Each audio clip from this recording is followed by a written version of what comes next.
Okay, hi everybody. Public visual Satsang, I think is 52. I keep getting mixed up on my numbers now. It's somewhere in that range. Welcome here on Remembrance Day. Seemed a certain energetic for this day to come and meet and do some processing too. So I'm just going to flick on the PowerPoint here just to give a little bit of context, as we have some folks who are new. So I do a little bit of this each time.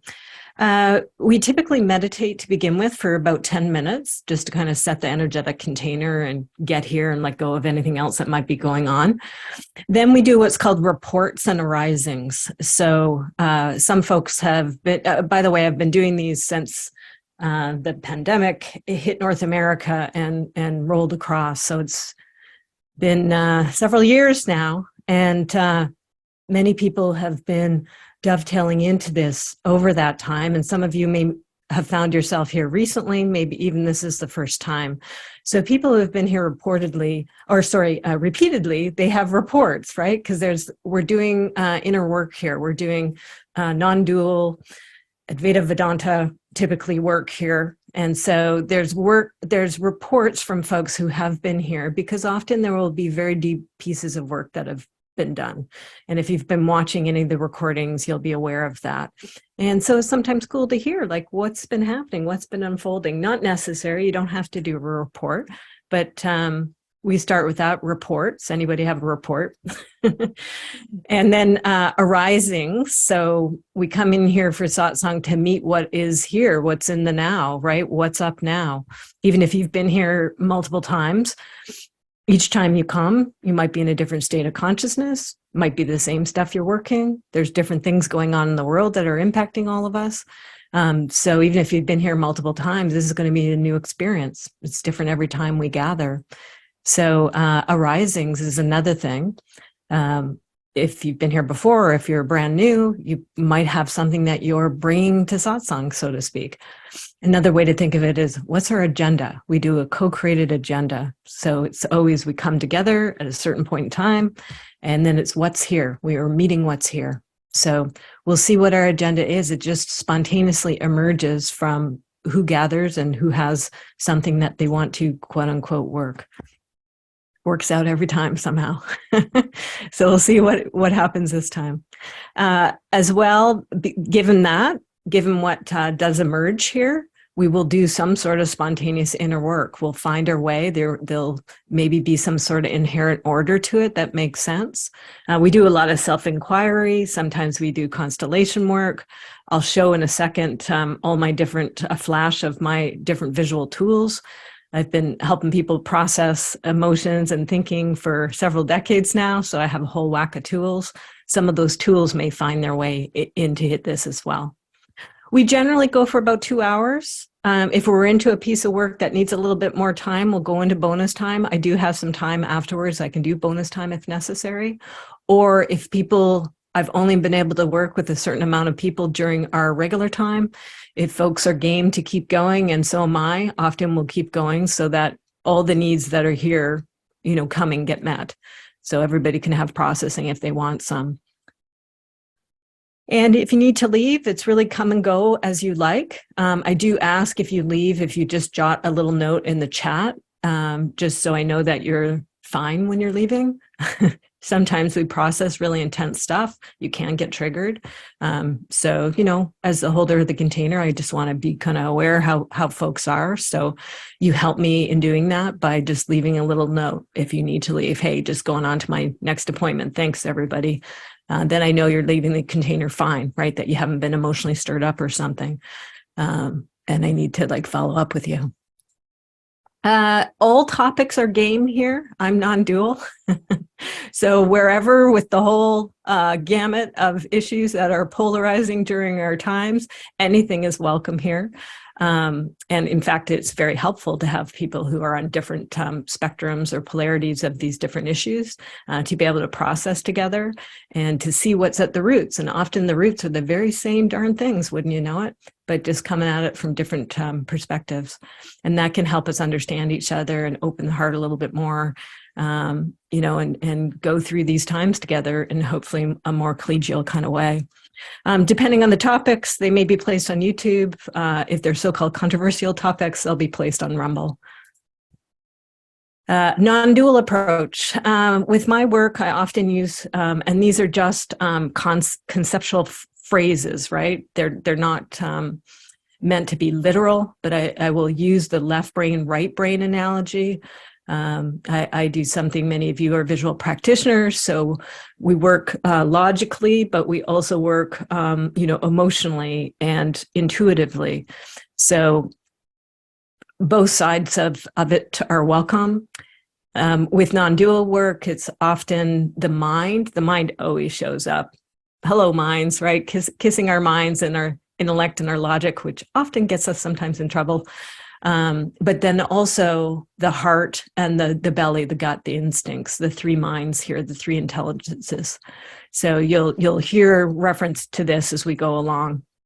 It's really holistic, right? Wanting to have all these different parts of ourselves and have them in a balanced way, not just the overly lopsided cognitive that often happens. Here's a flash of those tools I was talking about. I have something called the Shifted Visual Coaching Process. It has a whole suite of core tools. That's on this slide. And then I also have a whole whack of other things I've created over the years, particularly to help with what we're doing here in Satsang. Trouble at the border between who we are, who we desire to become, you know, in a physical way or in a kind of spiritual way, whatever it might be at whatever level. So I have a whole whack of tools to work with depending on what emerges here. There are, you can go to this particular link. Let's see if I can cut and paste this. Now I can't do it in the particular view I'm in, so I'll try to leave it up here for a little bit for anybody who's new. I have placed a collection of those tools that I just flashed. They are on a page here on my website to assist the public visual satsang. If you are a visual practitioner, I just ask that you not use them with other people, right? They're placed there for your own processing use. If you are interested in using my tools with other people, I have a visual coach certification that all 40 tools are enclosed in and get you properly trained and certified in them to be able to use them with others. Okay, hopefully that gives you just kind of the quick overview here. And now we're going to segue into 10 minutes of meditation. You may leave at various times, so I'm just going to, I'd like to figure out the date for the next one before, you know, at the beginning here so I can alert you. So it looks like the next one I've scheduled will be Thursday, December 8th from 2 to 4 p.m. Pacific. I like to mix up the dates and the times for time zones and different people from around the globe to be able to come. So this one's a little later in the afternoon, not so great for Europeans, but hopefully okay for Australasia. So mix it up a little. So that's when the next one's going to be. Okay. So with that, you're welcome if you care to keep your camera up. It does help in terms of the connection of us from across the world meditating together, but sometimes people understandably prefer not to be looked at. I'm the only one who shows up. In fact, I actually put a slide into the recording, so even I don't get looked at when I'm meditating. So just know you're not going to end up on a recording. People watching you meditate if that's uncomfortable for you. And in terms of the camera overall, yes, manage yourself as you like and you're comfortable with. You will just show up as a little thumbnail when we process. And you're certainly welcome to process with your camera off if you care to. But obviously the nature of the work we're doing, it does help to be able to see each other and to be able to connect at an individual level. So I'll just leave it for you to manage that in ways that you're comfortable with. So, with that left brain stuff, let me just let go of that and myself and us to slip into meditation, just quiet, right? The attempt here is to let all those thoughts, just kiss the thoughts as they come up and all those things that kind of flit through our monkey minds, just kind of kissing them lightly and then just attempting to find the stillness that's underneath there, you know, at all times. We need that more and more in our hectic world. Okay, so I'm going to set my timer so I don't get lost in stillness. And I'll meet you back here in 10 minutes. I'll just do a soft welcome when our time is ready. Thanks.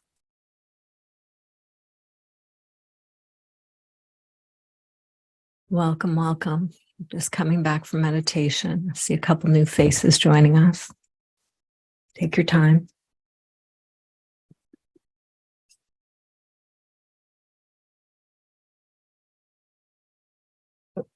That was very nice, everybody, at the end. Boy, really came into a nice, delicious feel.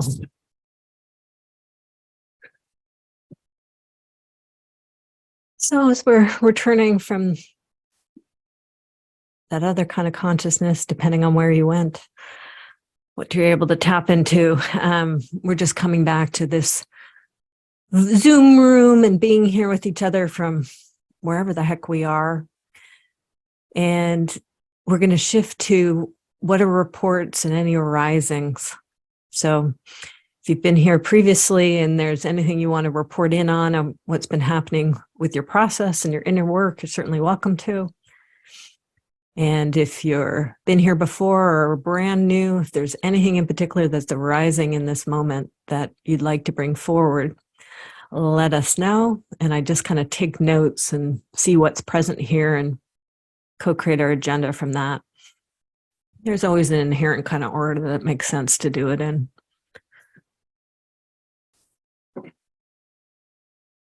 And we just do it popcorn style. So just feel free to unmute.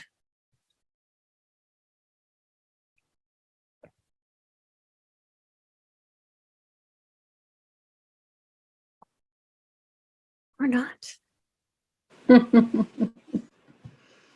I'll share. Since our session in the last private set or public satsang, a young one came up and we did our one-on-one and did an orphan rescue, which was really amazing. It feels like it was a linchpin piece. Mm-hmm. That, I mean, my nervous system was so much calmer after that one. I had no idea she was holding so much. And it seemed to have created a cascade of like other orphans just going to Alpha Mind Workshop. Like all of a sudden one day I just felt this mass rush of a mass rescue happening. Yeah. Without intending it, I was just tuned in one day and it was like happening. Cool. So I've been doing a lot of just kind of integrating the shifts that's created within my psyche, which helped me. Yesterday I was taking a walk and just for the first time got in touch with just deep sadness for little ones, and you know that it's taken me so long to get to them. But grateful that is happening now, and had just started also connecting in with just disappointment. You know, my little soul just came here probably so eager, and then it was just like bam, bam, bam, and I just feel like, you know, my soul never had a chance to take off. And so I suspect that's, you know, that's the place I'm landing in now, you know, is a new space for that to happen. So I really feel like I'm in between who I was in my mind and my ego and my way of operating and shifting, because that's a lot of internal shifts to adjust to, it For feels sure. like. So just giving myself processing time, because some part of me, as soon as there's space created, like I'm done one course or I'm done this, and you know, time to take a break. Darn if I don't sign up for another class and another one. So there's something that is scared likes to fill it. That space. Yeah. So I'm learning to just have discernment to check in. Well, just awe. Whoever that you are welcome here. Okay. I forget to talk to them that way. Yeah. Thank you. I appreciate learning that from That's you. the shorthand for everything. Oh, you are welcome here. Yeah. A starting place. Yeah. Wonderful report, Sharon. Wow. Yeah. Yeah. And you know, we could, if you care to, I'll put it down on the list if you want. that's an entry point, right? For the tendency or desire or whatever to fill. I'll just put that. Yeah, I heard saw some heads nodding. Head so nods that might be a happening. main Yes, thing. absolutely. There's a universality to what you're bringing forward. Yeah, yeah. And then Orphan Rescue will definitely shows up here. It's a protocol. I have a program I used to run called Practical Energy Work. It's available in kit format still. Orphan Rescue is covered in that, as well as another thing that Sharon referenced, which is Alpha Mind. And they really complement each other very well. I can't set up Alpha Minds here in public visual satsang, but if you happen to have some already set up through being in either Practical Energy Work or the paid satsang, it's a great go-to place, particularly for orphans. And orphans is a shorthand term. You can reference it in another way if you care to. If orphans is a triggering word, it is for some. But they're just often are not always young. Often they're young. Sharon's, you just mentioned yours was young and a very tender, sweet, open one, as we saw last time. Sometimes they're older children, right? This is inner child kind of work. Sometimes they're teens, sometimes they're young adults, sometimes they're yesterday. So you can also tap into picking up on things in the collective unconscious, ancestral stuff as well, right? So anyway, wonderful that you're bringing that to the container. So tending to fill. I'll just have a little note here, and so I'm just taking note of that one. That's intriguing and interesting. And everything you said was. Thank you. I don't really know how this works because it's my first time, but jump in and do it, and that's how it works. But I relate so much to what Sharon said, and it's an interesting observation in saying, you know, as we go through this process, and then it's like we shed something, and then we immediately try and fill in the space with like another class or this or that, rather than just, I don't know. I'm learning to allow gifts to come in rather than constantly searching for the next thing, you know. That was, yeah. Yes, please. Yeah. But I totally relate to that work. I'm looking forward to doing the Orphan Rescue. I just purchased your energy kit. Yeah, cool. Yeah. Yeah. Thank you. So. Yeah. Yeah. Wonderful. I'm just gonna, I can feel just that orphan energy is present and just the tenderness of that. There's all kinds of orphans. Not all of them have tender energy to them, but I can feel that particularly with Sharon and now Dolly, what you're resonating with as well. Aw, you are welcome here. Sweet little orphans. In the visual coach certification, I have a cohort running right now. We just did office hours on Tuesday, and one of the men in there had a really beautiful orphan emerge, and it was just so fun to kind of wave to him. Oh, hi, there you are. Yeah. Well, I will share both. These themes resonate very much with me as well. Like both Sharon and Dolly were saying, I mean, I am an avid lover of learning, and though I feel like it can be very much an escape, like I am constantly putting in, and there is that anxiety or when there is the stillness or emptiness, but I have been consciously trying to make an effort not to sign up for everything. And there's so much information now available, like with summits and freebies. And I have been really putting an effort to just not sign up for everything and anything that looks, oh, that could be interesting. And I do think it comes from, you know, the orphan piece definitely resonates with me. It's something I had happen again yesterday with wounding. I know it's an orphan. And yet I do forget, like Sharon, I think you mentioned it, to sometimes even talk to her. My mind just comes in with old patterning that's very unhelpful and wants to kind of beat me up for the old processes. But the good part is I got myself here today, and I noticed how much some of the work in the private satsang and the retreat that I've done, some of the imagery and tools have really helped to shift some of those old triggering kind of wounds that I battle with a lot.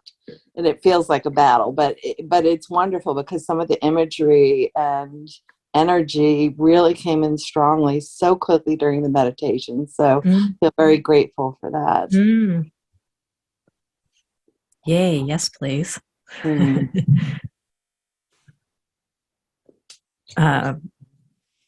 The word grokked is coming, being grokked, right? Being kind of cooked by it or marinated by it. That's wonderful. What is grokked? I hear you Yeah, say that's that it. before, and I don't know. It's funny I brought it up because I got asked that same question back on Tuesday with the visual coaches, and so there's different ways of thinking about it with this work, right? I mean, there's depending on how we're entering into the various things that I do with this consciousness work with visuals, right? There's some pretty provocative stuff in there and advanced stuff. And so when one encounters it, it works you, right? It marinates you. You get seasoned by it, right? It's that spiral thing of it kind of comes around and goes away and comes around and kind of, pokes into your consciousness and plays at that subconscious level. So what you're reporting and Sharon, you've reported too, it's working. You're being grokked, you're being cooked, you're being marinated, right? Your consciousness is in charge of it all. So it's obviously responding to the things that you've brought forward, via my containers and vehicles and via other things you're probably doing as well. Good news. Good news. So that's the shorthand on grokked. I'm not sure where I picked that one up, but yeah. I apparently use that word quite a lot. I think I'm going to use grok. I'm marinating. Here's the thing. This is actually great because it's a good reminder this week. Even though I don't like to miss any opportunity, and even with me not feeling 100%, I said to Christina, "I'm going to come. I'm coming." And even this week, I looked back and said, okay, it's end of year. I have money I need to use up. What kind of classes can I take? I don't have any energy or time for classes or any additional learning. I love to learn. But I also thought what I learned for me in Orphan Rescue, a couple of things. On the surface, I see it as an opportunity because I love to learn and I'm fascinated with data and information and what can I do with all that. But my metaphor was it's like having too much candy for breakfast. Too much of it can give you a tummy ache. And the 6-year-old Hermika was looking at it as, for me, it was value. Like this learning, this knowledge, this information I'm giddy, it's value, but then it turned into middle child syndrome. I'm trying to assert myself and have some value because I didn't feel like I was enough. And so hearing this play out all over again, pat myself on the back. I said, I am enough as I am without another 2 to 3 classes. I don't need another certification. I'm looking at all of the tools that I have and what I have and saying, is this enough? And is this serving me for where I am right now? And if I need something in the future, I have options. I can pick that up because that 6-year-old girl felt like there wasn't enough value and there was this scarcity, like there just wasn't enough. And that scarcity showed up in grabbing stuff, some of which I can't even use because you only could do but so much at once. So I want to say thank you all so much. I knew I needed to be here, Christina. Blowing my nose and coughing and all, and I turn my camera on and say, who cares if I don't look my best self? I'm here. Because I needed that reminder when you brought that up, Sharon, and then when you brought that up, Dolly, that I'm enough as I am. I'm okay with learning in little bites. So thank you so much. This made me feel really warm and fuzzy. Yummy. I'm gronking. Yay. It reminded me of the polarity. I think it was last time too. So we worked this a little bit with enough as I am, exactly as I am. Yeah. And Harmika, that hit me like a tidal wave. Thank you. Yeah, I realized the underpinning wasn't just about me wanting to learn. There was something else. There was another longing that the learning was just a manifestation of that. It shows up in many ways. It's too many cookies, too much something, you know. And for me, the learning is something that I love to do. But the underpinning of that was, what was the intention and motivation and real feelings behind needing to have so much? I didn't need so much. I wasn't looking at what was already there. And it reminded me of that middle child who was silent and who wasn't seen. And those values showed up in accomplishment and learning and having this stuff that sometimes I don't even know what to do with. Too many Snicker bars for breakfast. And I don't need it. Thanks, Harmika. Yeah. Amika, that speaks to me too. It's comical how many things I'm signed up for right now. I would have to be like 12 people to take them all right now. It's comical. It makes me laugh. I mean, but it all comes from a place of like not feeling complete, or I have to have that thing to feel complete. Then I've also been listening to, forget his name. I think his name is Radhan Sharma. I've seen him on YouTube, and he said something the other day that about digital. I'm on my devices way too much, and about how digital distraction is the death of creative production. And so it's not only a question of filling in that emptiness and that hole of not enoughness, but also the idea that other people's content is I'm consuming theirs instead of creating my own. You know, we're all creative people, and it's like, it's a little scary to realize that nobody else really has the answer any more than you do. You know, you think, oh, I'll learn this thing and I'll get it, and then I'll know. It's like, then you find out they don't know any better than you do a lot of the time. And it's like, why are we spending all this time? I mean, use nothing. You can't learn from other people, but at some point you have something to offer too. And if you're spending all your time taking in other people's information, you're not bringing out your own brilliance into the world. So, I need to go on an information diet for sure. So,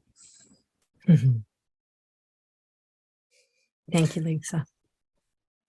Now I think I know why I'm here today. I was just going to come in to just hold space and just be there in the background. I didn't have any agenda, but this is speaking so much to me, where, I don't know how many courses I've got partway through, or I'm sort of like, I still need to do that because I've paid for it, and it's still sitting on things I need to finish off this weekend. I'm going to try and finish.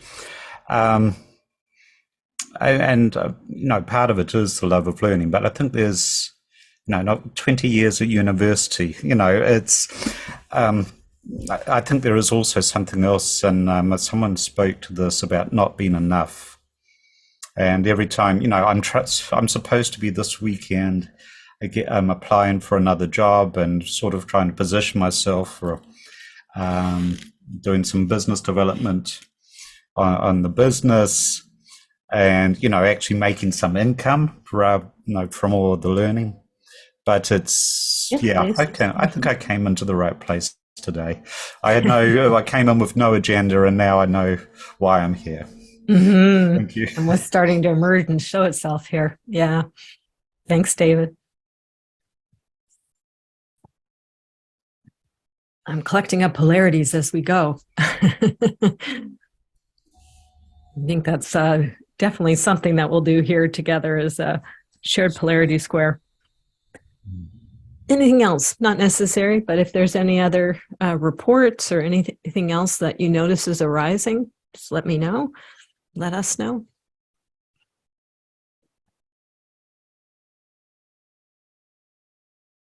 Going once, going twice. And I think we'll move then into, there's different ways to reference it. Empty and full, complete, incomplete, abundance and scarcity. Those are some of the ones I've been hearing so far.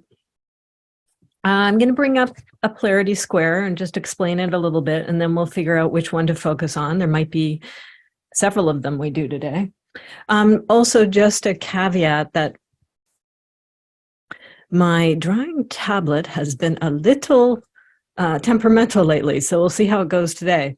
Everything seems to have upgraded at once. So the app I use, Sketchbook, has upgraded, Zoom upgraded, pretty sure Microsoft upgraded. It's been quite the perfect storm of upgrades. And each time I come on, it does new things, right? So I think I've got it worked out, but we'll see. So if the tablet doesn't work, we won't be able to do the visual, although I have a lot of practitioners here, so maybe somebody else can bring up theirs and do the visual and do the record for me. And we can also do these things just auditorily, right? So, and especially with inquiry, but fingers crossed. So I'll go ahead and bring up my program.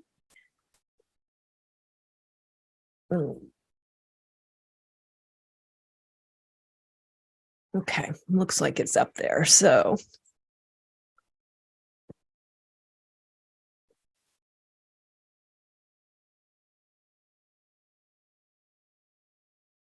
adjusting a little thing so I can see you and various whatever. So squish the dog on my lap, bringing this down. Watch out, Prezi. There we go.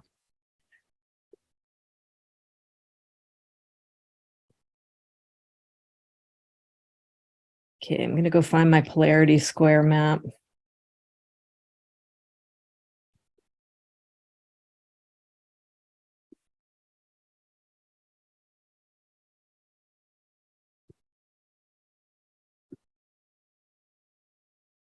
No, already, huh? Yep, froze on me just like that. Oh, okay, good. Just a little freeze. We'll see. So down at the bottom, just source-wise, I just want to direct the influence here. A woman named Leslie Temple Thurston, in particular, her book called The Marriage of Spirit. Leslie's very generous. She's got a lot of different people she's trained over the years, and she allows anybody to play with this polarity squares work of hers. Of course, I'm a visual practitioner, so I made a visual out of it. And this is a way to, as these polarities are starting to become conscious, become visible to us, we can do something with them.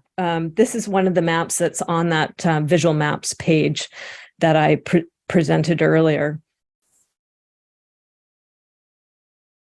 So I'm just getting things up so I can see the chat as well. Okay. So in the middle here, there's a quadrant. And in a second here, I'll just kind of write some of the options we've had here. Yeah, it's gonna just probably not gonna work here. It's all frozen on me again.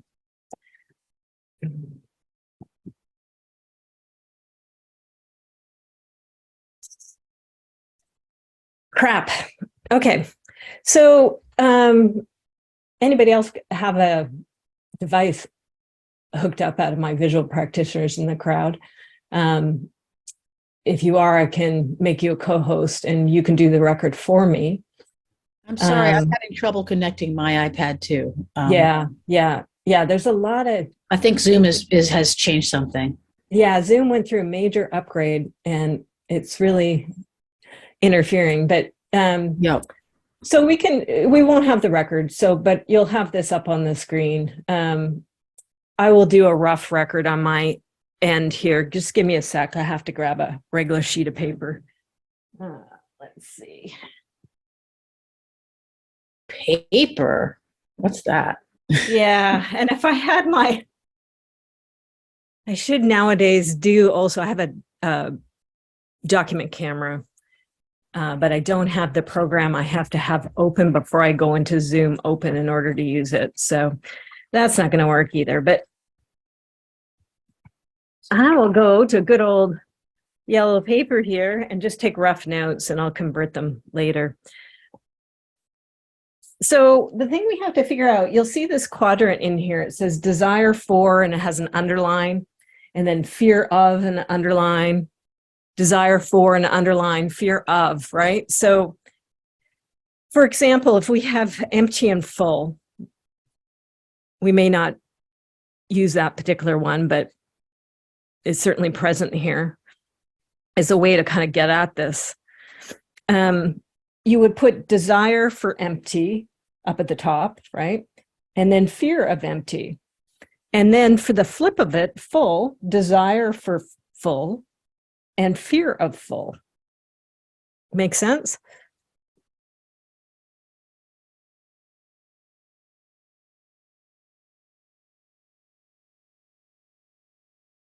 Wow. Now it's got even different. Okay. I'm just checking to see if I could get it to work.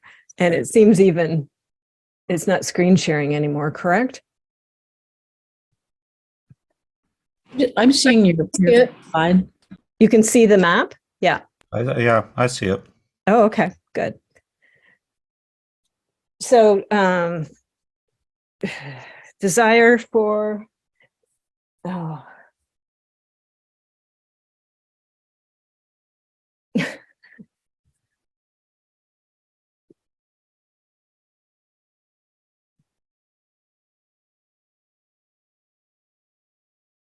Yeah, every once in a while it pops up. Okay.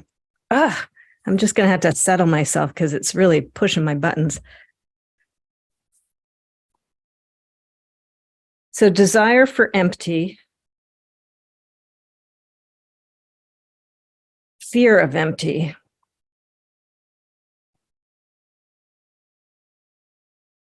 desire for full,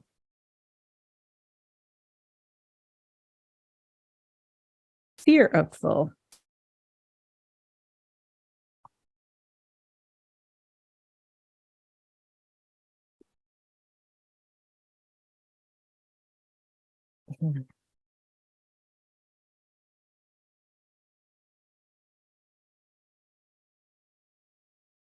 Okay, maybe it'll let me do a little quick here. Empty, empty,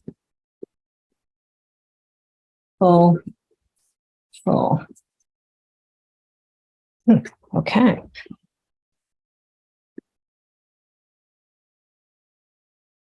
Now we can, so empty, full, that's the one I've put on. Seems a logical one we could play with here.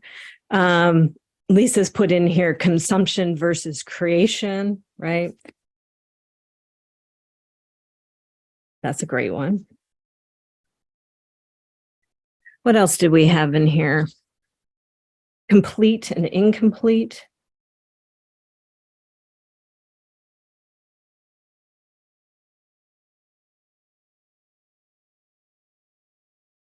Anything else as you're contemplating what we've brought forward here to satsang and the kind of polarities? Any other polarity that you're aware of that we've been discussing in this kind of genre area? Or It's very similar to complete, incomplete, but enough, not enough. yeah, very good.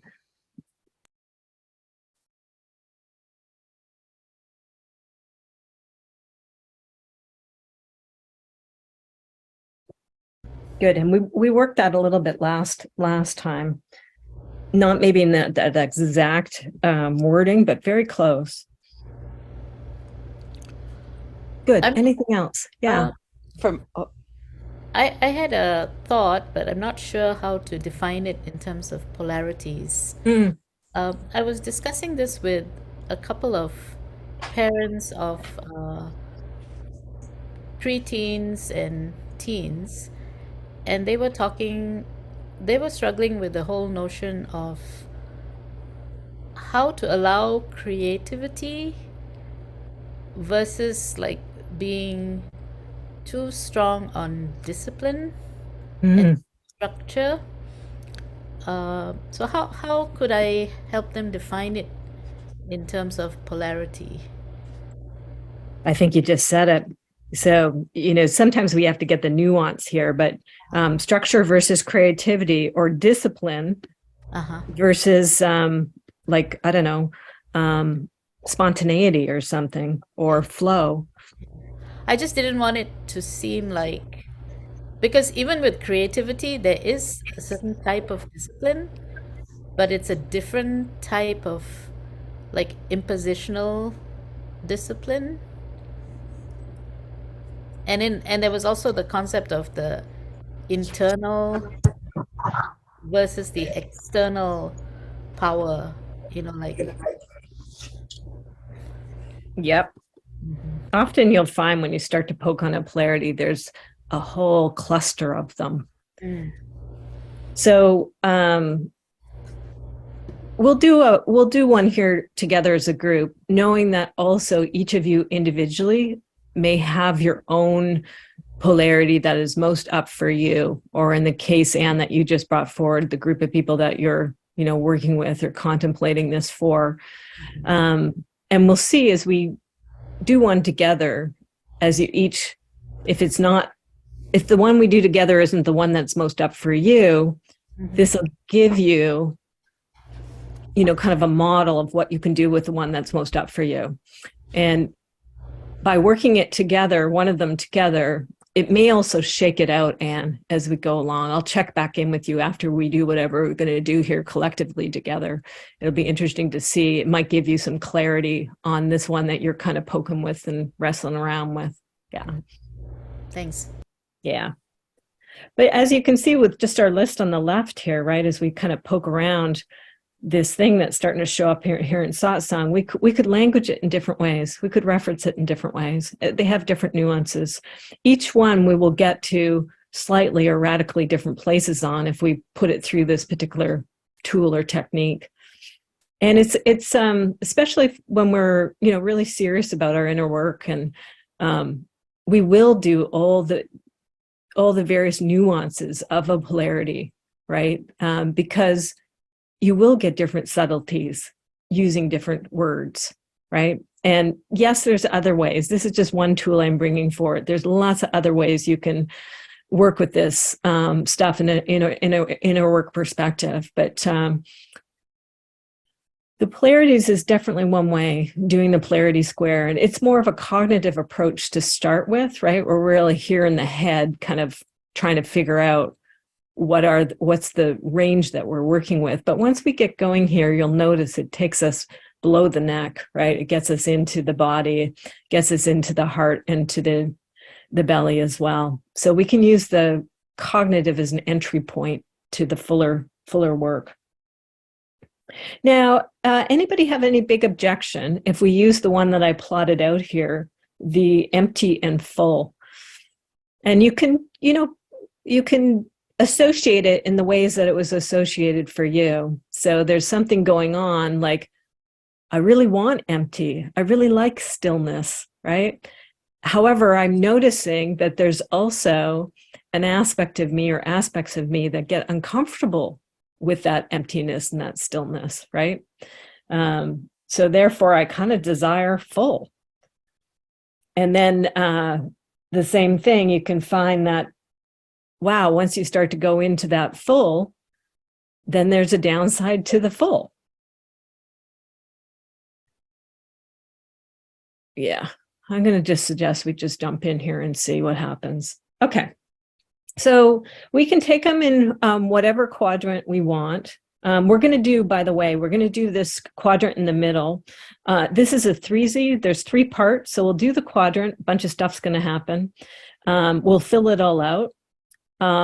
It will shift us in a certain way. The transcendent states up at the top is a way that we can kind of pinpoint the ways that it has shifted us, the ways that it has moved us. And then there's a release statement at the end, if you care to do it, that kind of lets go and lets God, if you will, that you don't just have to do it all yourself, right? We're embedded in a larger context here that can help us and assist us. So gets us out of just being the separate individual human being that thinks they have to be Hercules and doing everything by ourselves. So let's go to, hey, we're here and we started with meditation. So let's as a group focus on, for us as individuals or for other people you might know or for humanity at large, why might there be a desire for emptiness? Why might we like emptiness and want it?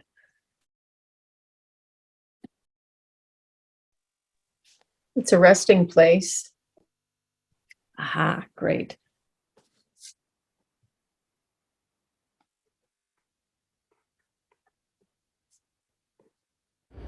It eliminates. Oh, sorry. Go ahead. I'm just going to kvetch about, I'm just going to keep it on one pen and we'll see. I might have to stick to one color, but it's not going to be the pen I would prefer to use. But anyway, so it helps us get a resting place. Excellent. What does a resting place do for you? What's the good thing about having a resting place? Peace. Yeah. Peace. And why do we like peace?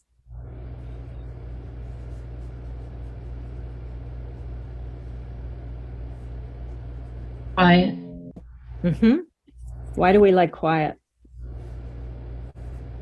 What's it do for us?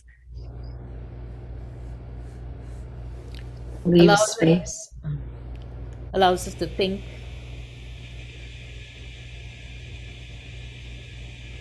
Recenters us.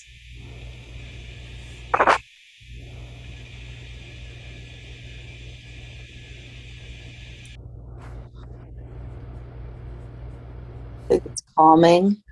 Mm-hmm. So yes, please, to empty, because it's a resting place and it's peace and quiet, gives us space, it helps us think, it centers us, it calms us. Anything else, you as a human being or human beings you know, why might we have a desire for empty? Eliminates. It's almost like quiet, but eliminates internal noise. Mm-hmm. Clarity. I was just going to say wisdom. I think It's a clean slate. You can choose what you really want out of emptiness instead of clutter. I think I missed one there. Eliminates internal noise, clean state. Somebody else popped in there. What did I miss? clarity. Someone said clarity. Thank you. Yep, that was it. I thought someone said eliminates clutter as well. So it's what it's not. Eliminates internal noise, eliminates clutter. Okay. Yeah. So if we flip that, if we don't have clutter, what do we have? Order. Okay. And if we don't have internal noise, what do we have? Wisdom. I think wisdom finds its way in there. Clarity. Yeah, I think I missed wisdom earlier. Oy, oy, oy. Let me get wisdom in there. Okay.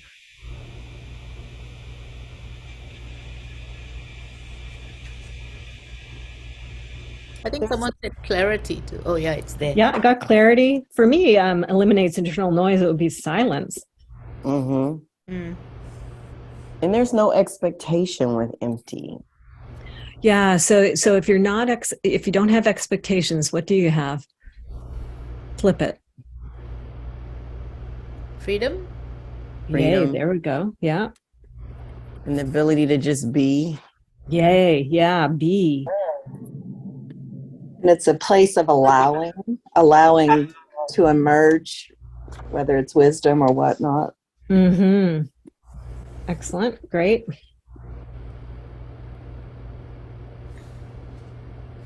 Anything else you notice in there that's yummy, yummy about empty?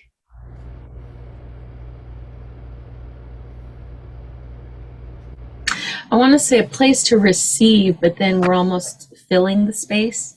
So I don't know. Well, it might be a certain kind of receiving. Yeah. Yeah, to hear a different voice. Open. Mm-hmm. Open, a different voice.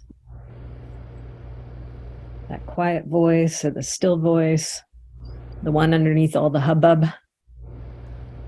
I think sometimes when we desire empty or when we reach empty, it allows us to draw upon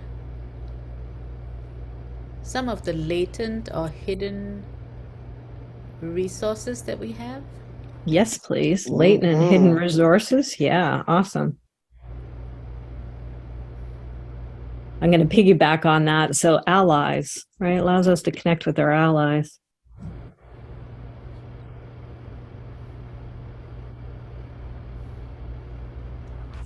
Okay, we could keep going on that, but I'm just going to move us over to another one.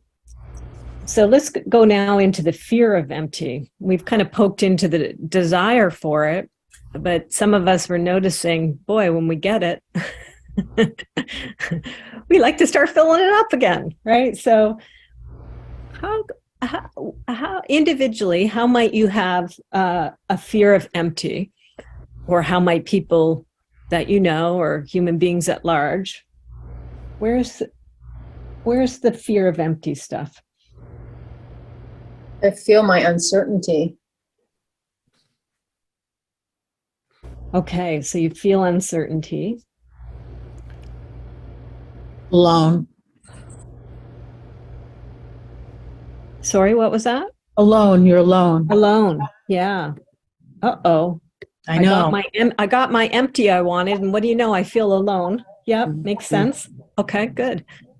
I think it also reveals sometimes the real issues Ah, that are often covered up by the full. Facing truth. Yeah, facing truth. Very good. yeah. Uh-oh, I'll see the real issues and I'll have to face the truth. Yeah. Very good. Questioning your value, like what do you have to offer? I don't know how to say that, but I think you just did. Question my value. So if I get there into empty, uh-oh, I'll have to question my value. I'll have to really take a look at some things, and it includes questioning my value. It might So let's go fill it, because that's uncomfy. Yeah. it might force change. Oh, yeah. Yeah. May force change. Uh-oh, I might have to change. Yeah. That's great. Discontent. Yeah. Okay, good. You'll have to face your discontent. Or feeling also- unfulfilled.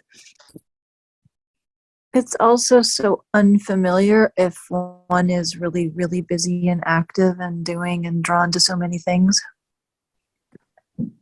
Yeah. So unfamiliar in and of itself Scary. can be uncomfortable, right? You're just not familiar. uncomfortable.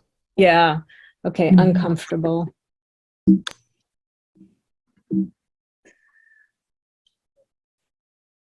There's also a status There's a with, what?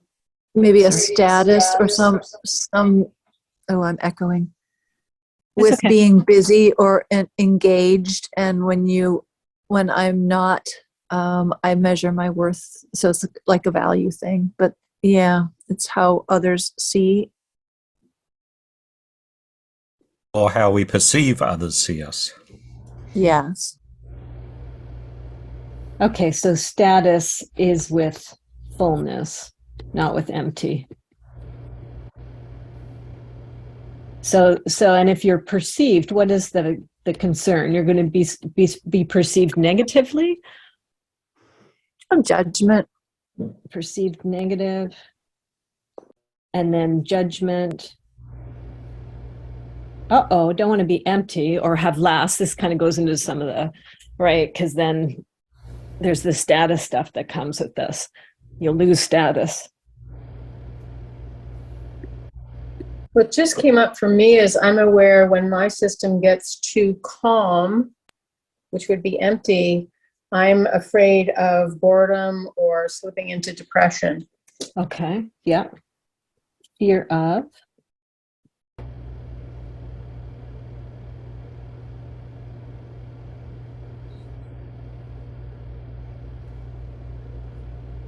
Okay.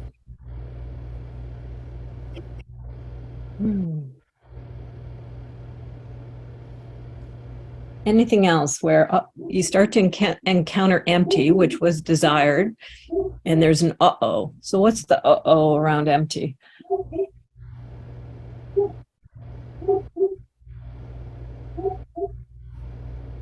Feeling the void.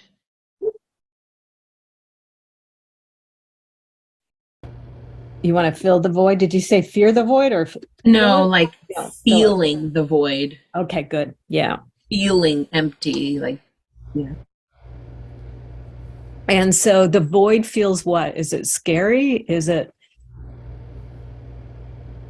you come up, oh, there's empty. What do you know? It has a void in it. And there's some sort of reaction to the void. What do you notice about that reaction? For me, it would be like a just nothingness. But maybe it goes back to depression, but Yeah. Yeah. So that void in there feels like nothingness. And that's, and when you feel that nothingness, what's the reaction? Is it just the pull away or the fear of that?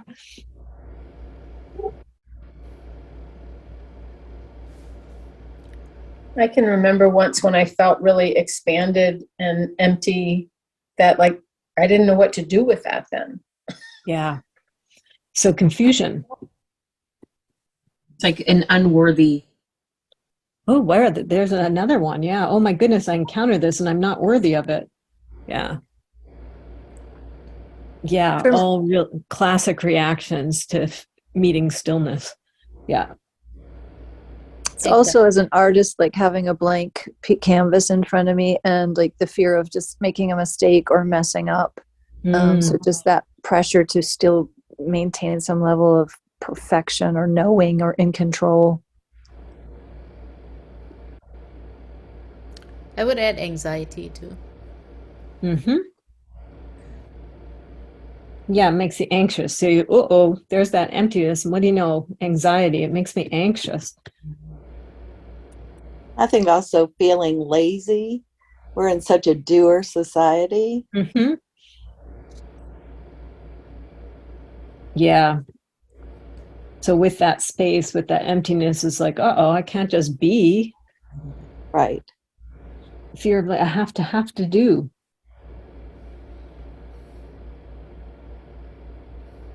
Get off the couch. Yeah. Great ones. Really poking into this quadrant really nicely, even if it's uncomfortable. Right? Yeah.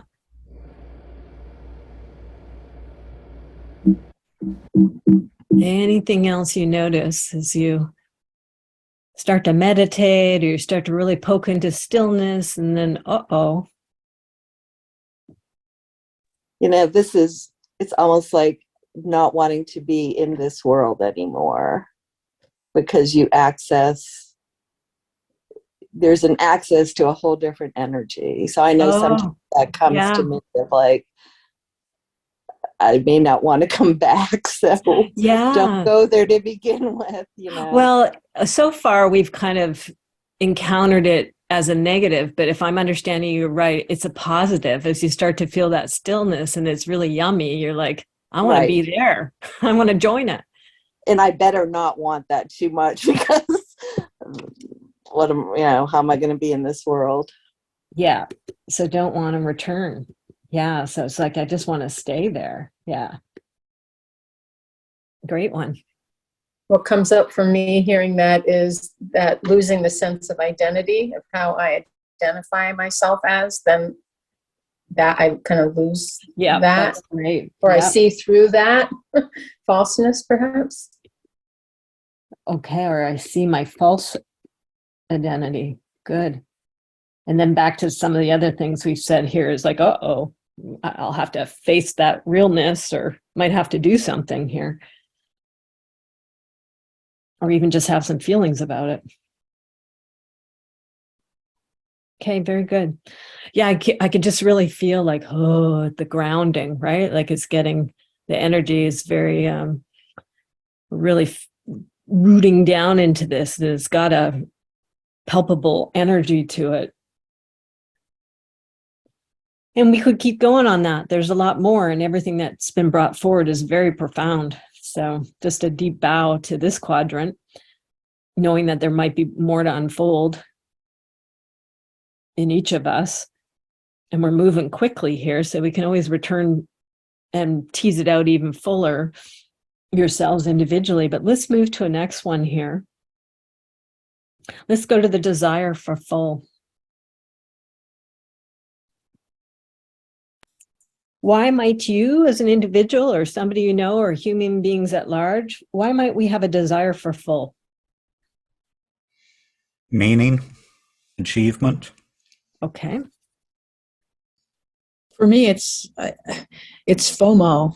You know, I'm an Enneagram 7. I don't know how many people know the Enneagram, but it's like a generalist.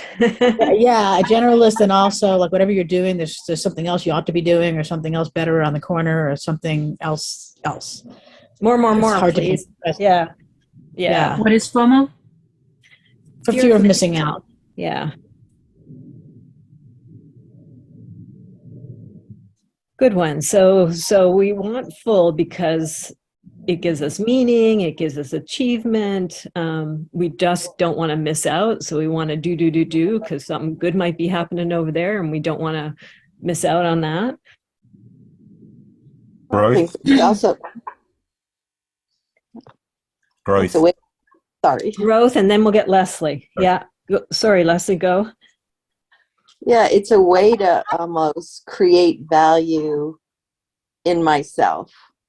Because if I know more, then I'll be valuable to share something. So to create, worth, and it's false, but it feels that way. Yeah, well, but there's also there's legitimate stuff in there too, right? So definitely, it does create value, and knowing. I'm hearing you say, right? Like, and probably we could put wisdom in here, just like we have it in some other quadrants, right? There's a desire there, an understandable longing for knowing and wisdom. Yes, it can go into a negative side of it, but there's a lot of great stuff in here too. Yeah. Why else might we want to kind of fill, right? And many of you are talking about like doing this class or doing that thing, right? More. What's the beautiful desire underneath there for full? Some of it's just pleasure, excitement, experience, Yeah, excellent. Or fulfillment. Pleasure, excitement. I missed one, Lisa. What was the other one? Experience. Yeah. And for me, it feels like purpose. I want to be doing something that is fulfilling a purpose. Yeah. Bigger than the stuff. Yeah. So there's the beauty in there of that longing. That original intention with it. Because it's going to help me connect to my purpose and fulfill my purpose. How beautiful is that? My North Star. This just came up for me out of nowhere. And also, none of us is 20 years old. It's about squeezing more stuff in before you die. Yes. How much? Like I've got to squeeze it all in. Like I'm running out of time to do all these things and know all these things. Yeah, mortality. Is that a desire or is that a fear, Lisa? It's both. I think it's probably more a fear. It's probably more a fear of not doing it than it is a desire to do it.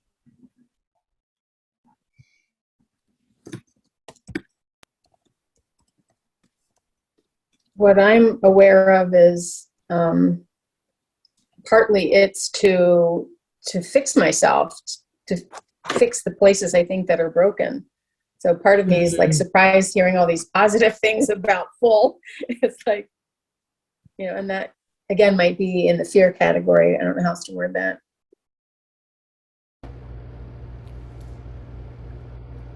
Okay, say the very first, I'm a little distracted because it takes like a minute as I hit as I hit a color here, it takes a minute or so for it to switch over. So, but you had it right at the beginning with what you said. It was right there. I just wasn't able to retain it in my mind. So say it again if you can access it. Mine was a fear of that I'm broken and that I need to fix myself with all of this learning. It's to address something inside that's not whole. Okay. So rescue. yeah, definitely the desire in there is to fix self or add to self, to heal. And yeah, we'll go over into the other side of it in a sec here. But great, the desire for the filling. Mm-hmm. Anybody else? Why is there a desire to be full or to fill, to get for more? It's almost something that came up earlier was like this need to be saved. Yeah, okay, safety. Yeah, I was going to say control and safety and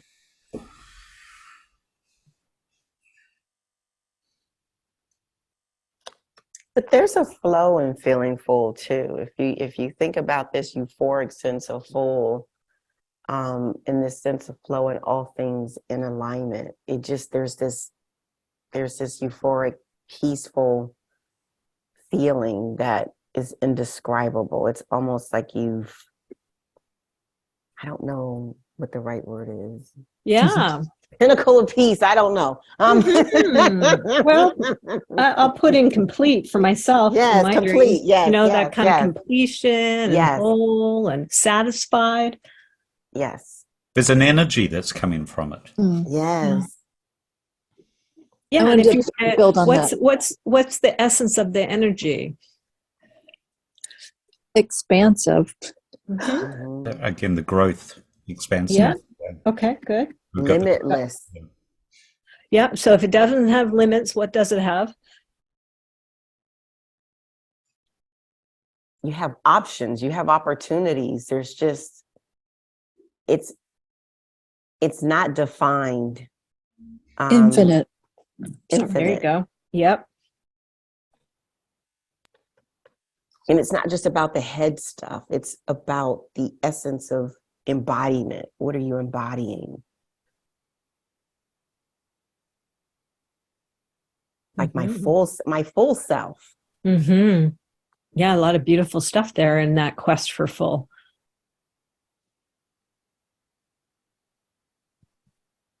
Yes, Anne, right? This is the beauty of doing the polarity. You see both sides of it, right? Instead of just flog, bad me, filling up my whole schedule of stuff. No, there's a lot of really beautiful stuff underneath there. And there's the other at the same time. Yeah. Okay, let's make a segue. So deep out of this quadrant, right? More could unfold here. So you can keep working this for your own particulars. But we've already started to poke into the fear of full. So just like, empty, right? Same thing as we get our full, So what comes up with the fear of that fullness? Many of you brought that forward. You're really in touch with that in the check-ins, right? In the reports. It almost, for me, has an addictive quality. Yeah.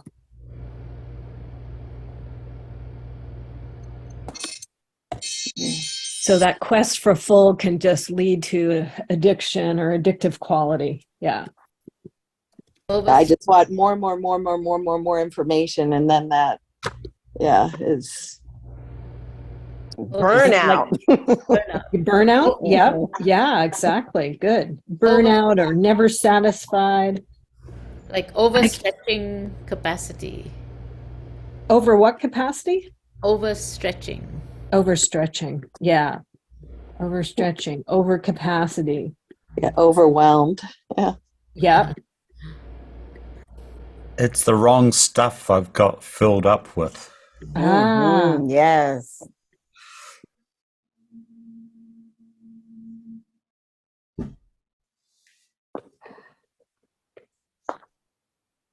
That is so true, actually.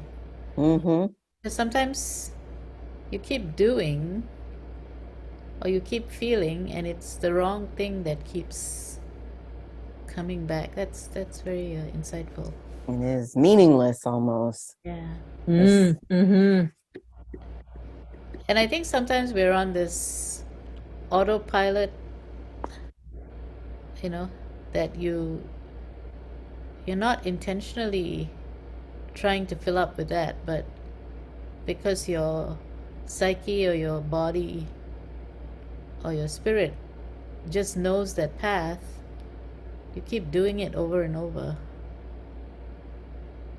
When I was a very little kid, when I still believed in Santa, and my parents gave me, and we were Jewish, so I don't understand why we got Christmas presents, but oh well. My parents filled up my room with toys while I was sleeping and said that Santa brought them, and they were all great. But I remember sitting on the floor and looking at them all, thinking, I can't play with all of these. It's great to have them, but they all seem kind of less valuable because there's too many of them.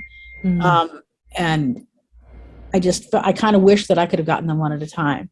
Like I can't appreciate or concentrate on anything because there's too many things. Okay. Yeah. Too much. Can't concentrate. Can't appreciate. Yeah, that's it. I really couldn't fully appreciate anything because there were too many. I think you can't, for me, I can't integrate it, which is very similar. And yes. there's a paralysis. Well, there's like the question of now what?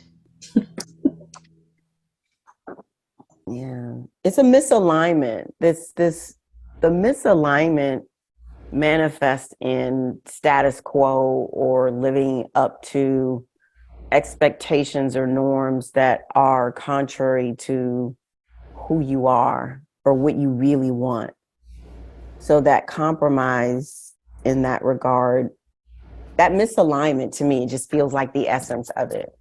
I'm not aligned, so I'm just searching and seeking and doing stuff that I believe makes me full, but it really doesn't.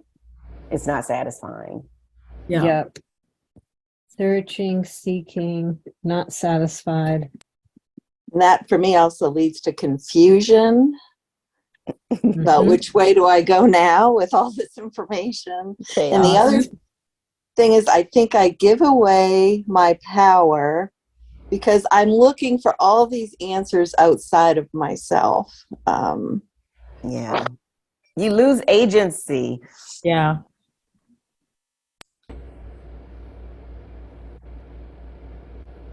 Beyond that, no space for me. Yeah. What did you say? No space for? No space for me if I fill up from outside. There's a certain amount of decay and atrophy that happens also. Like when you have your closet too full of clothes and everything it's too squashed and everything gets wrinkled. It's like the stuff that you have actually becomes damaged by being too crowded with things. Like you break things like or make them worse because they don't. None of them gets the attention. I guess it's like what I said before about not being able to appreciate things, but they also too much makes things decay or break.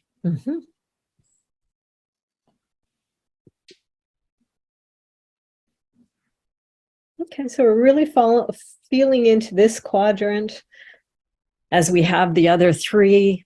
And typically what happens is we start to poke into areas we've never poked in before and start to balance this out, right? To understand it in deeper ways and fuller ways, the pros and cons of all of them.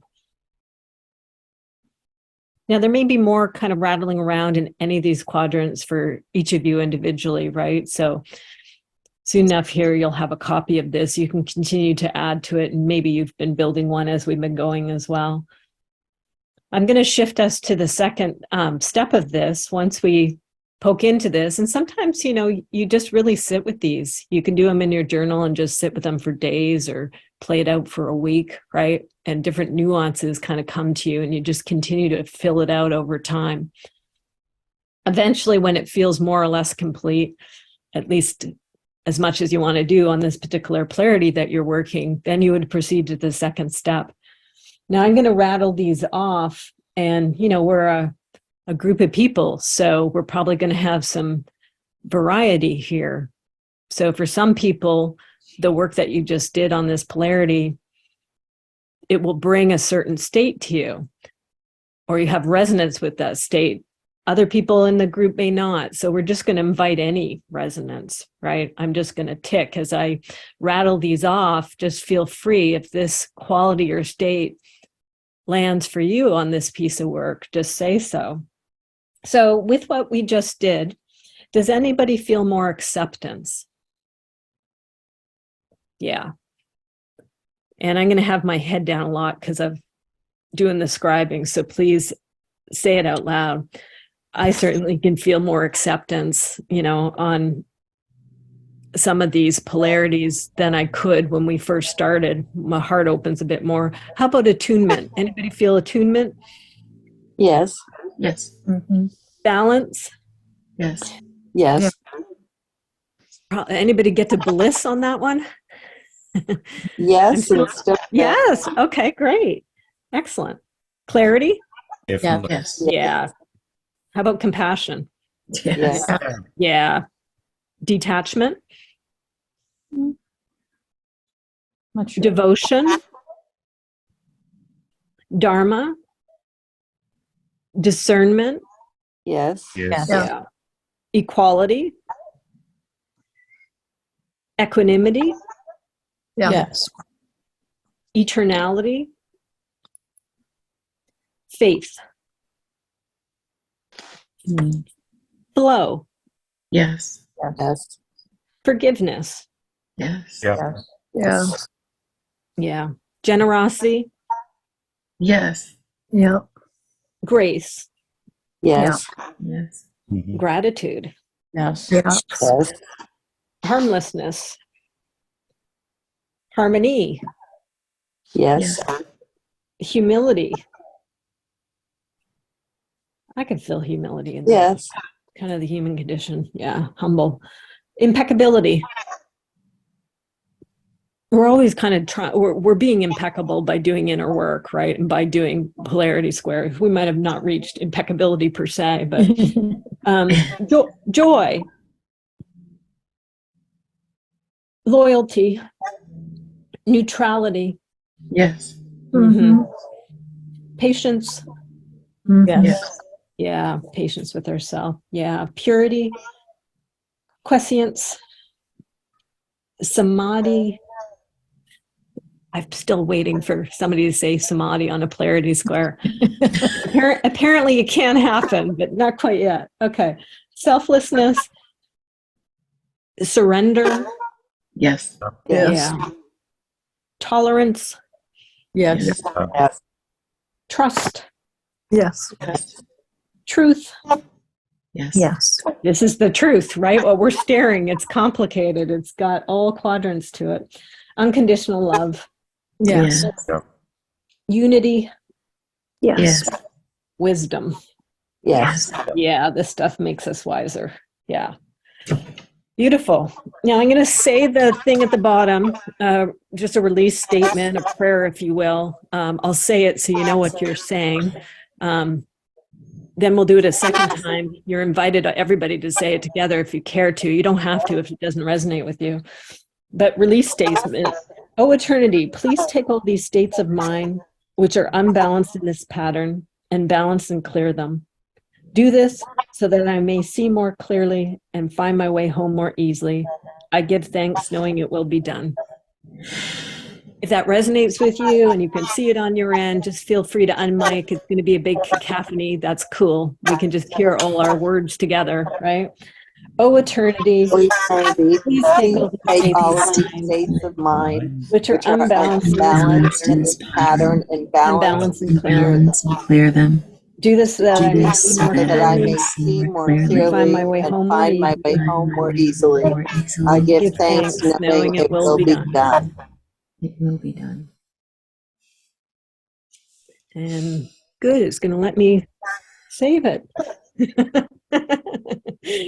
We made it through it. That was beautiful. Yay, yay. Isn't it, polarity squares are just a Wow. gorgeous process, and it's a real act of generosity to be able to do it in a group together. Thank you, Yeah. everybody. Yeah.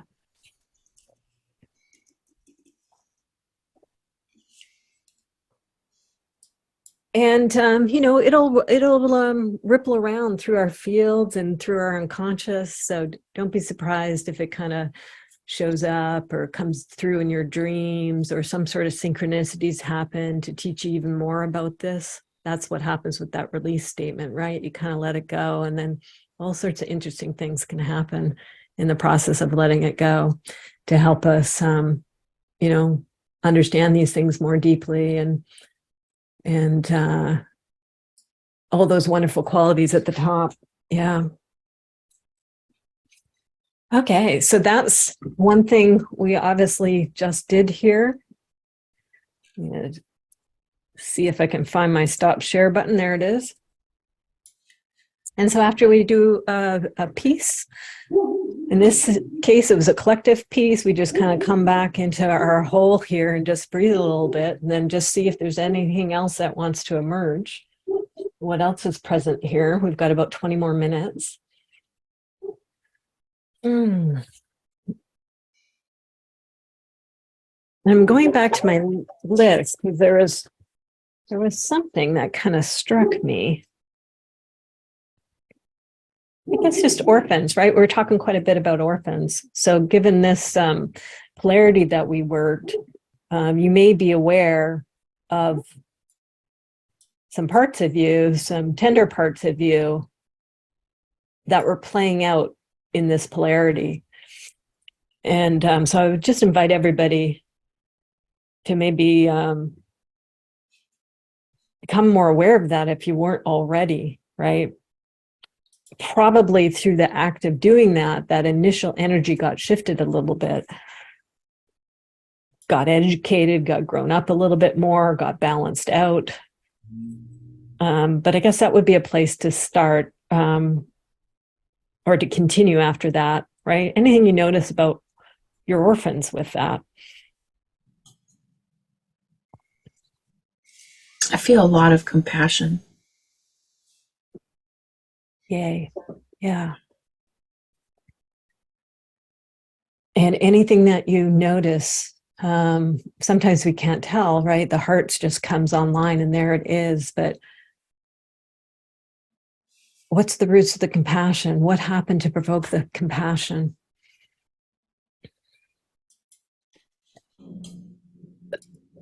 And there's forgiveness. Yeah.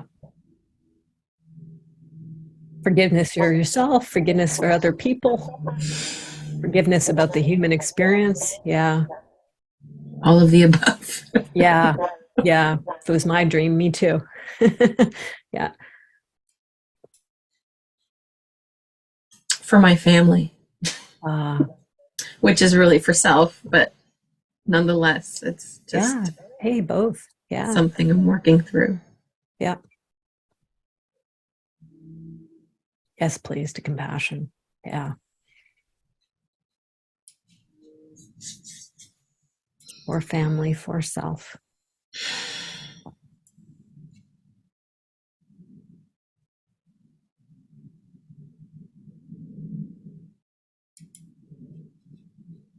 Anybody else? Anything else you notice?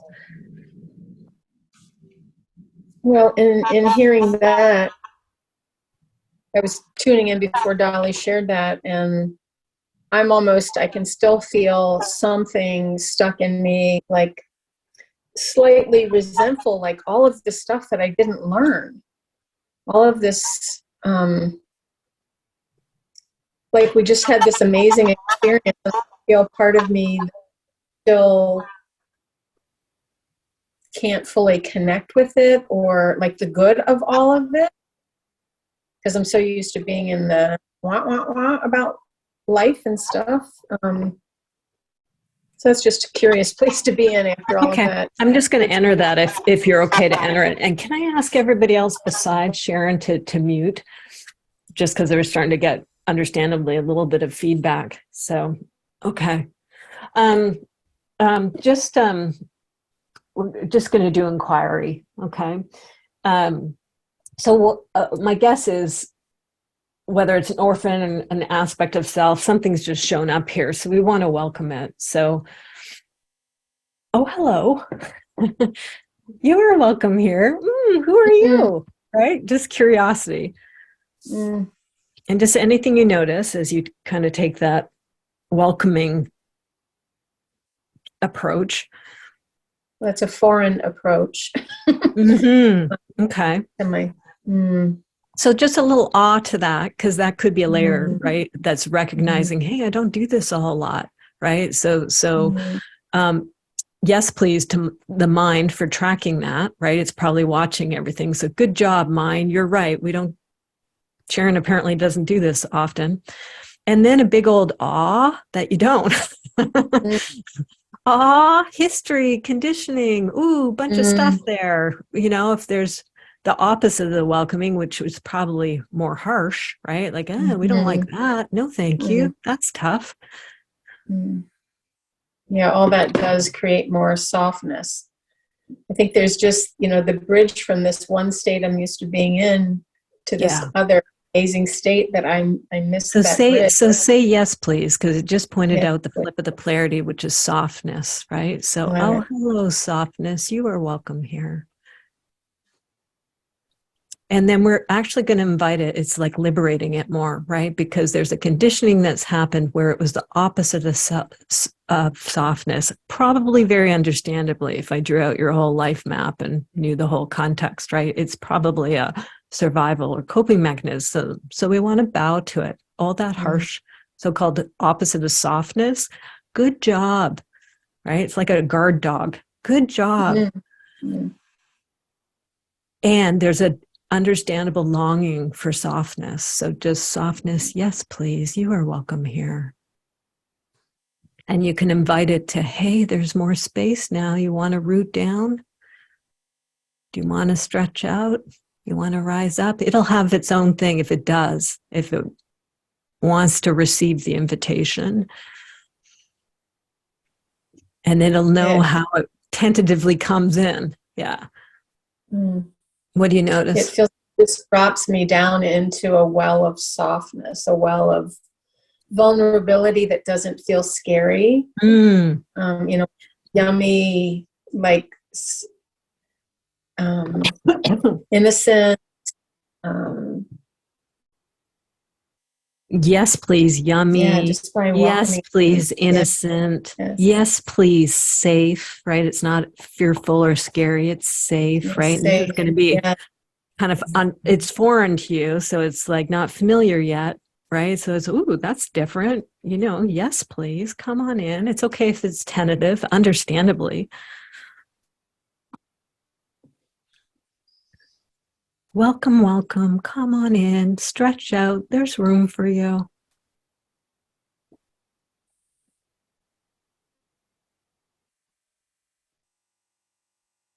Yes, please. Yes, please.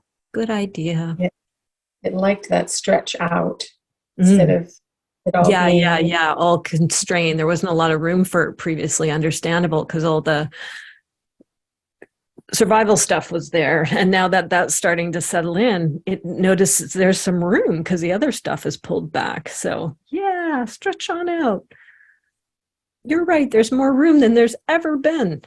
This is liberation. Come on in. Liberating. Still within the safe border, though. Pardon me? Yes.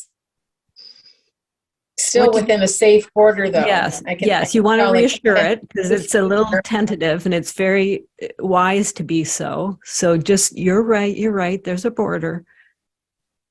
Don't you worry. There's a border. We're not going to be silly about this. We're still going to be practical. We're still going to have our border. Yeah. Yes, please.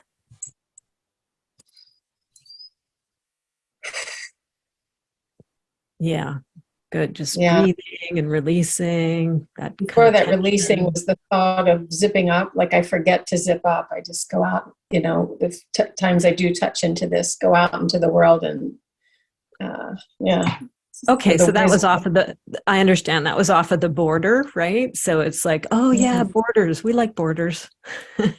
For everybody, and probably everybody here is very empathic, right? And the challenge was us empaths, especially young empaths, you know, they just go out there and amorphous, right? And don't really realize that there can be boundaries and borders to things that can be helpful. Yeah. Can be a downside just amorphously going out there with your senses. Yeah. So just agreeing with all that. It's very wise. You're right. You're right. Zipping up is handy. Wise to zip up in certain circumstances. Yeah. Practical. You're right. We like it. Yes, and right, it can have the softness and the vulnerability and the zipping up and a border and a boundary as necessary. But the desire to invite this into my space more, because I do have quiet, I do have alone time, and I don't even let it come out then, you know, that I want to have this more space in. Yeah, good. Shakes the normal. That's the nervous system calibrating to something different. So just go with it. Yeah. Shaking off some traumatic stuff from the past. Yeah. And just agreeing, yes, please. You're right. We can do this now. Not making it wrong how it was done in the past, right? However, now's the time for this to happen this way. I get like there's some tears welling up. Like I feel like I have a new sandbox to play in. Like You I have do. a whole new You space. do. I can, yeah. Yes, please. Absolutely right. And the tears are welcome because this is a big deal to have a new sandbox. You're right. You're right. So welcome. It is tender. It is tear provoking. Wow. New sandbox. That's a biggie. Yeah, like tears of joy, you know, tears of like, wow, you know, like Yes, please. the best Christmas present in a morning kind of thing. Yay, It's absolutely. just one and that's what it is. Absolutely. Absolutely. Just agreeing. You're so right. Yay to gifts of joy. Yay to Christmas morning feel. Yes, please.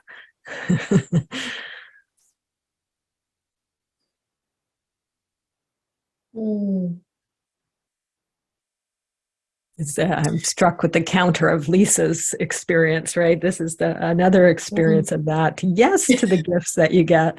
Yeah, these are the right ones. Well, it was like the one gift, you know, I only need this one gift.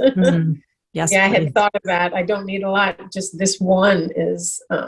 Just agree. Just agree. Yeah. Yes, please. Yeah. You're right. Very wise. Yeah. And just keep going with the natural shakes that are happening in the body because it's calibrating to a new thing, right? And it's shaking off some stuff that wasn't a match to this. Excellent process. The body knows how to do it. Whew. Yes, please.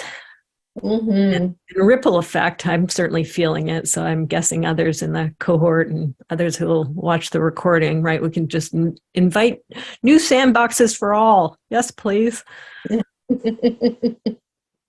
there's almost a sense of the joy of not knowing, you know, what's coming next is coming up. Because one Christmas morning I went down early and unwrapped everything. And then that was the worst Christmas ever because I already knew what I was having.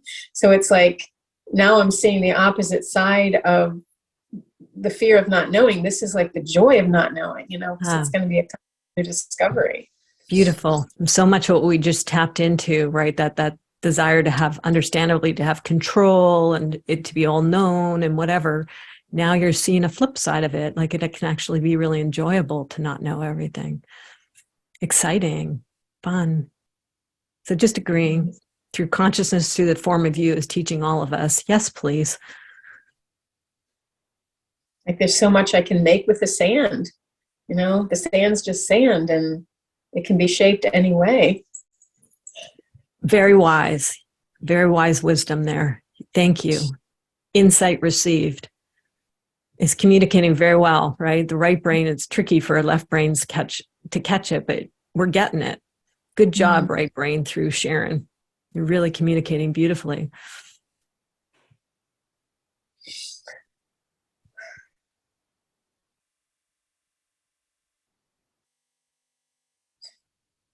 Just continue to breathe and to calibrate, right? Because it takes a bit for that energy to shift and come in. Talk about full. Yeah. There's something now about being able to be in the sandbox and look up and look out at surroundings, but still staying with myself in the sandbox, you know, like not letting that take away from my space. Good, because probably in the past it would have. So now you're getting yes and. They can both exist at the same time. Yeah, excellent.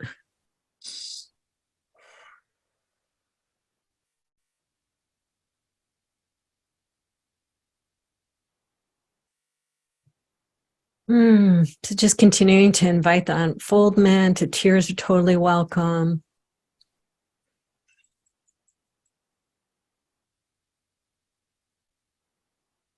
Anybody else who's getting parallel processing, it's welcome. Yeah. Sorry, Sharon, what did you say? My system was ready to like say, you know, oh, I'm done or I'm full, like, you know, a couple of things ago. And I'm just so glad I didn't, because so much has unfolded since then. Yeah.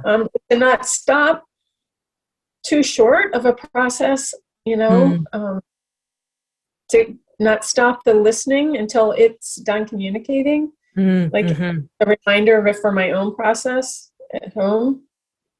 And probably its intelligence, right? It knows the space and what can happen. Yeah. What it wants to have happen. Yeah. Yes, please. Yes, please to all that. Good idea. We like it. Yeah. Just creates the staying open. Open. Because there was a, you know, the feeling of shutting down. Okay, that's enough. Okay. That's enough. Try to, Yeah, this was very nice to just good idea. Yes, please. Opening to more. Thank you for your wisdom.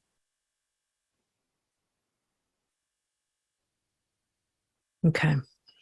Yeah, like keeping the book open to write more, as you were saying, you know, more may come, keeping the book open with a, you know, continuing to write on the page, like even after this process is done, I'm just kind of saying, ripple effect and unfolding and evolving, cascade effect. Yes, please.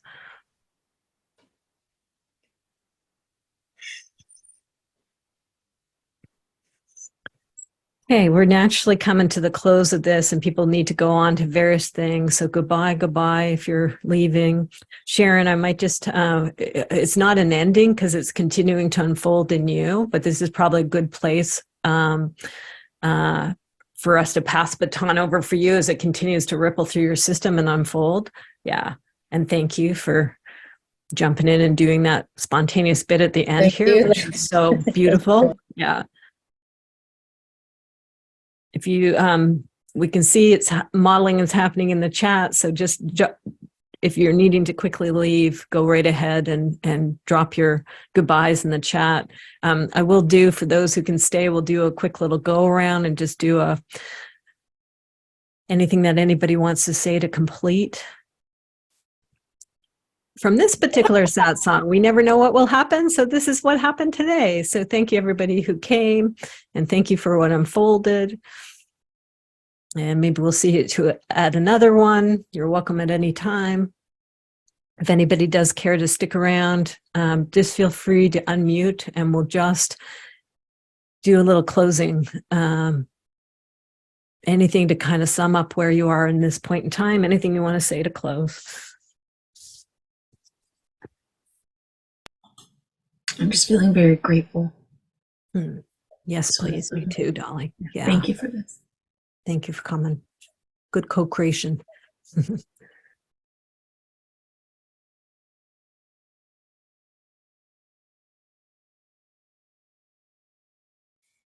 Yeah, I'm feeling gratitude, also just clarity, just going through that process and going, okay, so this is some of what's actually going on, and just being able to tease it apart. Yeah, thank you. Yeah, thank you. Yeah, and I also feel deep gratitude and kind of warmth in my heart. And thank you, Sharon, and all. I think your process was very helpful because you did mention the tendency to want to cut things off. And I recognize in myself I have that tendency. Okay, done with this, time to move on. But the beauty of what unfolded was just a wonderful reminder that to let the process continue and not try to make that arbitrary shut it down. So thank you. Thanks, Leslie.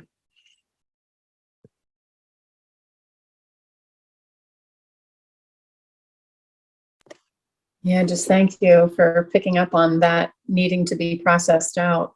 I really appreciate that. And thanks for everyone for holding the container. The treasure that lies behind it, right? Something seemingly like, oh, what's that? Yeah. Yeah, definitely a new place for my system to reside in. I needed that help to bridge that. Yeah. Thanks. Okay. Well, take good care. See you when I next see you. Bye for now. Bye. Thank you all.